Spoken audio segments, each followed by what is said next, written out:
Hello student, how are you. उम्मीद है आप लोग स्वस्थ होंगे और अपनी हार्ड स्टडी कंटिन्यू कर रहे होंगे। आज के एपिसोड में हम क्लास 12 मैथ में बहुत महत्वपूर्ण सेगमेंट है इंटीग्रेशन, और उसे स्टार्टिंग से करेंगे। और आप जानते हैं कि आपके बोर्ड एग्ज़ाम में ये काफ़ी महत्वपूर्ण रहने वाला है, यानी बहुत अधिक मार्क्स के ये आते भी हैं। तो स्टार्टिंग से यदि आपको इंटीग्रेशन जानना है या आपने पढ़ा है, रिवीजन आपको करना है, तो चैनल को सब्सक्राइब कर लें। और इसी तरह के आपके बाकी इंटीग्रेशन के जो सेगमेंट हैं आगे भी आपको मिलते रहें। तो अधिक देर न करते हुए आइए शुरू करते हैं। तो जैसा कि इंटीग्रेशन पढ़ने से पहले आपने डिफरेंशिएशन पढ़ा ही होगा, और डिफरेंशिएशन यानी इसको अवकलन कहते हैं, उसके ये महत्वपूर्ण फार्मूले हैं। ये आपने पहले से पढ़ा होगा कि जैसे कोई फलन आपका x पावर n है, तो x में अगर फलन है तो इसका अवकलन x के सापेक्ष होगा। और उसमें होता क्या है, पावर पहले लग जाती है और x के ऊपर पावर में से एक माइनस हो जाता है। ऐसे e पावर x का x के सापेक्ष अवकलन होता है e power x। log x base e का होता है 1/x, और कोई नंबर या अचर राशि है तो उसका अवकलन होता है 0। ऐसे टेक्नोमेटिकल फॉर्म में हम जानते हैं sin x का cos x होता है, और cos x का minus sine x, tan x का sec स्क्वायर x, और cot x का होता है माइनस कोसेक स्क्वायर x। ऐसे sec x का आपने पढ़ा है sec x tan x होता है, मैं डिफ्रेंशिएशन की बात कर रहा हूँ।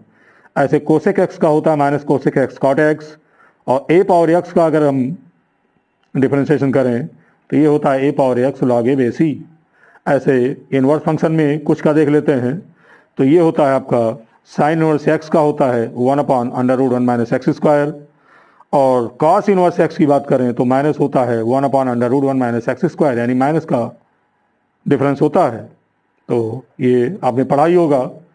लेकिन अगर हम समाकलन की बात करें तो समाकलन किसी फलन का अगर हम करेंगे तो उसके साथ ये समाकलन का चिन्ह लगाया जाता है, ये समाकलन का साइन है। तो फॉर एग्जाम्पल जैसे हम देखते हैं x पावर n का, जैसे आपने अवकलन किया है, जब समाकलन करेंगे किसी का भी, हम समाकलन करेंगे किसी भी फंक्शन का, तो ये इंटीग्रेशन का साइन यानी समाकलन का चिन्ह लगाना होता है। और अगर फलन आपका x में है तो उसके साथ dx लग जाएगा, बिना dx के समाकलन संभव नहीं होता, यानी dx इसका समाकलन का इंडिकेटर है। तो अगर फलन x में है तो यहाँ dx होगा, फलन t में है तो यहाँ dt होगा। तो अब आगे देखते हैं कि इसका समाकलन होगा क्या। तो इसमें होता क्या है कि x के ऊपर जो पावर है उसमें एक प्लस हो जाता है, यानी ऊपर हो गया n+1, और उसी n+1 को नीचे लिख देते हैं और प्लस c जोड़ते हैं। अब सवाल ये उठता है, क्वेश्चन ये पुटअप होता है कि c है क्या। तो c एक अचर राशि, इसको हम कांस्टेंट कहते हैं, ये समाकलन के बाद आपको ऐड करना होता है। ऐसे अगर हम e पावर x का इंटीग्रेशन करते हैं तो इसका इंटीग्रेशन होता है e power x plus c, यानी दोनों में सिमिलरिटी क्या है, e पावर x का समाकलन e पावर x, या हम अगर समाकलन की ही बात करें तो e पावर x का समाकलन e पावर x ही होता है, और आपने देखा e पावर x का अवकलन तो e पावर x ही होता है, यानी दोनों सेम होते हैं। अगले फार्मूले पर आते हैं, और अगर कहीं dx केवल लिखा है तो उसका समाकलन होता है x, और c सब में ऐड करेंगे। फिर ऐसे ही अगर हम बात करें a पावर x और कहीं dx लिखा है, a पावर x और dx, तो इसका समाकलन होता है a power x upon log a base e। फिर उसी क्रम में अगर हमें 1/x का है समाकलन जानना है तो इसका होता है log x base e plus c। और अगले क्रम में हम देखें तो आ जाते हैं ट्रिग्नोमेट्रिकल फॉर्म में। तो साइन x का होता है, आपने देखा साइन x का अवकलन होता है cos x, लेकिन समाकलन की बात करेंगे तो ये माइनस cos x होता है, दोनों में डिफरेंस समझिएगा। फिर cos x का समाकलन देखेंगे तो cos x का होता है माइनस साइन x, तो यहाँ भी साइन तो होगा लेकिन माइनस नहीं लगेगा। यानी cos x का होता है sin x प्लस सी। कुछ और भी देख लेते हैं। आपने देखा कि tan x का होता है अवकलन sec स्क्वायर x, या उल्टा हो जाता है कुछ पदों में, तो sec स्क्वायर x का अगर हम समाकलन करते हैं तो ये हो जाता है tan x प्लस सी। ऐसे ही कुछ और देख लेते हैं। sec x, tan x और dx, इसका समाकलन होता है sec x प्लस सी। कुछ और भी देखेंगे। cosec x, cot x, dx, तो इसका होता है माइनस कोसेक एक्स। तो ये समाकलन के कुछ फार्मूले हैं जिनको आपको, बेसिक फार्मूले हैं जिनको आपको देखना है, और जितना आप अधिक से अधिक क्वेश्चन लगाएंगे आपको फार्मूलों को याद करने की आवश्यकता नहीं पड़ेगी। ये फार्मूले स्वतः ही आपके तैयार होते चले जाएंगे। तो फार्मूले ये आपके रहे अवकलन के, समाकलन के। यदि आपको लर्न करना है तो आप चाहें तो स्क्रीनशॉट भी ले सकते हैं इसका। तो आपने देखा x पावर n का अवकलन अगर है तो n x power n minus 1 होता है, लेकिन समाकलन की बात अगर हम करें तो x पावर n dx, यानी dx आपका समाकलन का इंडिकेटर है, और ये इंडिकेटर आपके फलन के अनुसार बदलता रहता है। अगर x में फलन है तो यहाँ dx होगा, t में फलन है तो dt होगा, और ये आपका समाकलन का चिन्ह है। समाकलन करेंगे तो ये चिन्ह लगाना होगा। तो अब इस पर कुछ एग्जाम्पल देख लेते हैं कि कैसे समाकलन हम करते हैं। तो जैसे आपका मान लिया कोई फलन है x पावर 7 और dx लिखा है, x पावर में है तो पावर वाला फार्मूला लगेगा। तो आप देखते हैं जब हम समाकलन करते हैं तो पावर में एक जुड़ जाता है, यानी ऐड हो जाता है। x पावर हो जाएगा 7 प्लस 1, और नीचे 7 प्लस 1, वही पावर नीचे हो जाएगी, और प्लस सी। तो बहुत ईजी है। 7 1 आप जानते हैं 8 हो गया, और 7 प्लस 1 यहाँ भी 8 हुआ, प्लस कितना हो गया सी। ये आपका आंसर हो जाएगा। ये पहला एग्जाम्पल है। सेकेंड एग्जाम्पल कुछ इस तरह का हो, जैसे आपका दे रखा है integral of 1 upon X root X और dx। तो इसको कैसे करेंगे तो आप जानते हैं x आपका ऐसे रहेगा, और रूट एक्स मीन्स ये हुआ x पावर 1 अपॉन 2, और dx दोनों ही x हैं। यहाँ x की कोई पावर नहीं तो इसको 1 सपोज कर लेंगे, और जब हम इसको मल्टीप्लाई करेंगे दोनों की पावर ऐड हो जाएगी, यानी 1 में प्लस होगा 1 अपॉन 2, तो ये होगा 1 x पावर 3 अपॉन 2, और x पावर 3 अपॉन 2 ऊपर ले जाएंगे तो माइनस 3 अपॉन 2 होगा, और क्या हो जाएगा dx। अब इसका इंटीग्रेशन करेंगे तो x की पावर कोई भी हो आपका यही फार्मूला लगेगा।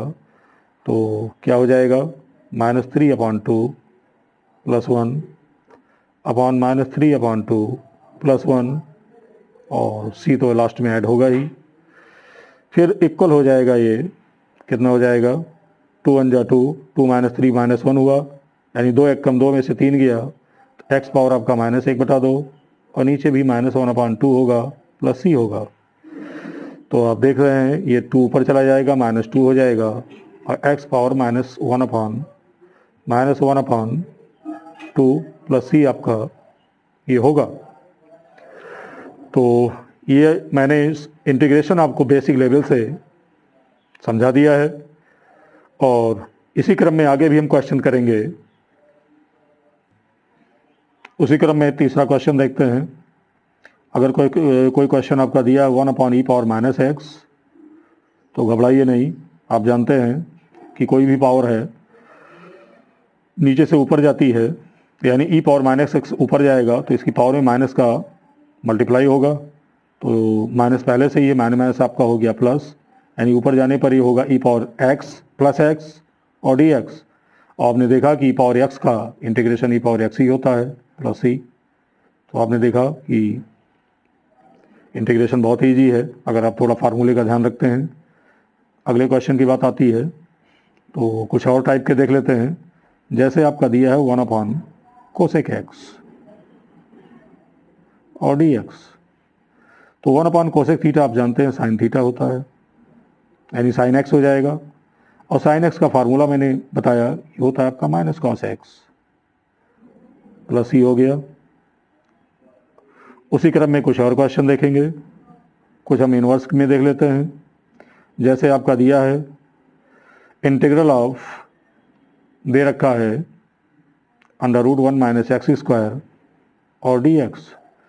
तो आपको बता दूं कि आपने जब समाकलन पढ़ा है तो आपने पढ़ा है कि D by D X of sine inverse X का फार्मूला, यानी साइन इनवर्स एक्स का डिफ्रेंसिएशन होता है 1 upon under root 1 minus X square.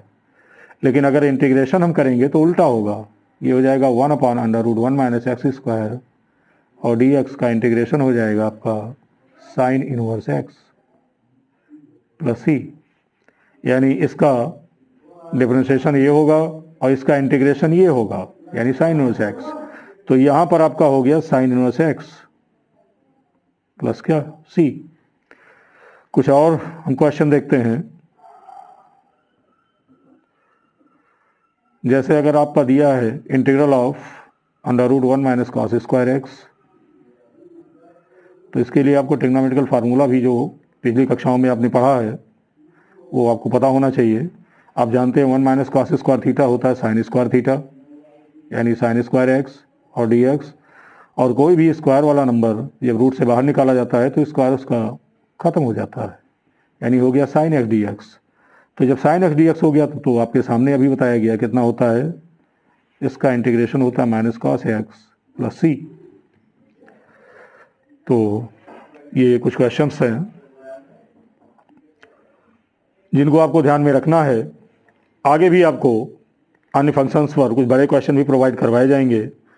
तो यदि आपको इंटीग्रेशन समझ में आया है, आगे भी इसी तरह के वीडियोस चाहते हैं आपको मिलते रहें, और कुछ आपको इस वीडियो से अगर फ़ायदा मिला है तो चैनल को सपोर्ट कीजिए, ज़्यादा से ज़्यादा लाइक कीजिए और अन्य ग्रुपों में भी शेयर करें जिससे अन्य स्टूडेंट्स को भी इसका लाभ मिल सके।